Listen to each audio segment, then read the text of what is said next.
Hi అండి. Hi. మరి నిరంజన్ ఈ అబ్బాయి గురించి ఇప్పుడు తెలియనోళ్ళు ఎవరు లేరు. అవును. సో పవన్ కళ్యాణ్ గారు కలిసిన తర్వాత పేర్ని నాని గారు కొన్ని కమెంట్ చేశారు. సో ఆ వీడియోస్ దాదాపుగా 200 సార్లు చూసి ఆయన హార్ట్ బ్రేక్ అయి నిరంజన్ చనిపోయాడు నా కొడుకు అని చెప్పి వాళ్ళ నాన్న ఒక కమెంట్ చేశారు. సో దీనిలో మీ అభిప్రాయం ఏంటి? ఆ నాని అనే ఒక దుర్మార్గుడు ఒక పసిపిల్లోడు 17 ఏళ్ల అబ్బాయి ఒక పసిపిల్లోడ్లాగా ఉండి రాష్ట్రం 2 రాష్ట్రాల్లో దేశంలో కూడా ఒక సానుభూతి సంపాదించుకున్నాడు అబ్బాయి. అట్లాంటిది ఆయన వీరాభిమానం కోసం ఆయన ప్రత్యేకంగా టైం కేటాయించి వెళ్ళి పరామర్శించి ఆయనకి ఏం కావాలో ఏంటో A to Z ఒక తండ్రికి కొడుకుకు ఒక తండ్రి ఇవ్వలేనివి కూడా ఆయన అంటే సారీ అట్లా అనుకోవద్దు, ఒక గురువు అంత వీరాభిమాని కాబట్టి ఆయన కోరిన A to Z కూడా ఆయన ఏర్పాటు చేశాడు. అంత ప్రేమని గుమ్మరించాడు. ఆ ఫోటోల్లో ఆ వీడియోల్లో ఆ పిల్లోడు స్మైల్ చూస్తే చాలా హ్యాపీగా ఫీల్ అవుతారు అందరూ.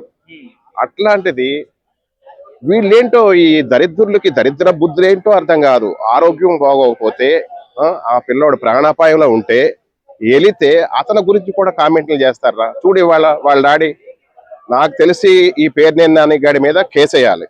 ఎందుకంటే ఒక ప్రాణాన్ని తీసేశాడు పవన్ కళ్యాణ్ గారు, ఆయన అభిమానాన్ని బతికించుకున్నాడు. అట్లాంటిది ఈడు వరస్ట్ కామెంట్ చేసి ఆ అభిమాని ప్రాణం తీశాడు. దయచేసి నాకు తెలిసి గవర్నమెంట్ కానీ ఈ వీడియో ఏదైనా చూస్తే ఆ పిల్లోడు నిరంజన్ వాళ్ళ మమ్మీ డాడీ కూడా పేర్నేని నాని మీద కేసు పెట్టాలని కోరుకుంటున్నా. ఎందుకంటే అతను బతుకుంటే ఈరోజు అభిమానులుగా మేము నిరంజన్ కోసం కానీ పవన్ కళ్యాణ్ గారు వెళ్ళిన దానికి మేము చాలా హ్యాపీగా ఫీల్ అయ్యేవాళ్ళం. అలా చేస్తే బాగుంటది. అలాగే ఈడు అంబటి రాంబాబు గారు ఇప్పుడు ఆరోగ్యం బాగోక హాస్పిటల్లో ముంబైలో పవన్ కళ్యాణ్ గారు ఉంటే దాని మీద కామెంట్ వీడు, అరే మీరు మనుషులేనారా? మీకు సభ్యత సంస్కారం ఏమీ ఉండవా?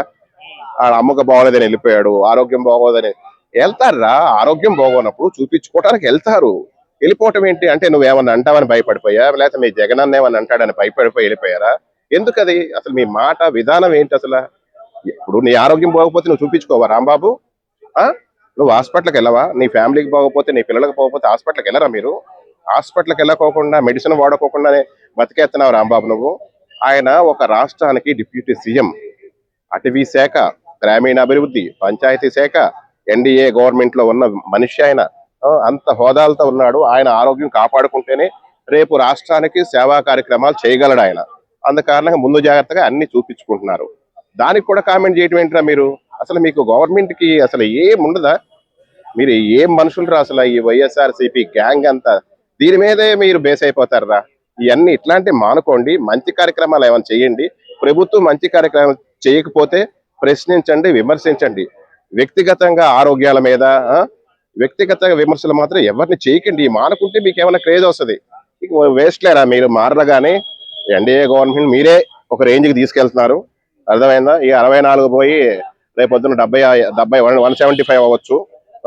ఇక మీరు పక్క తప్పుకోవడమే బెటర్. ఎందుకంటే మీకు ప్రతి విమర్శ తెలియదు, సభ్యత తెలియదు, సంస్కారం తెలియదు, ఏది తెలియని మీరు మీ ఇష్టం వచ్చినట్టు అధికార ప్రతినిధి హోదాగా వచ్చేస్తారు, లేదా డిబేట్లోకి వచ్చి వాగేస్తారు.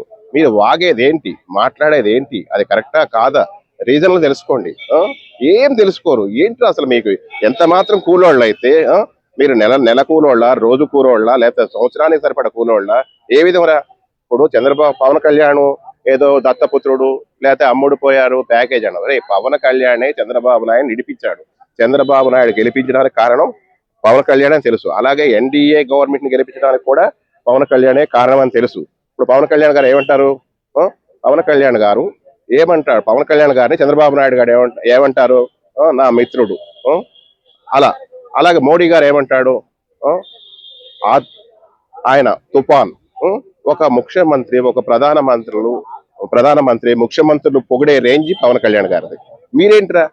మీరు జగన్మోహన్ రెడ్డికి దాసోహం చేసే కూలీలు. కొంచెం అదుపు పెట్టుకుని మాట్లాడితే బాగుంటది. లేకపోతే మా రియాక్షను చాలా సీరియస్ గా ఉంటాయి.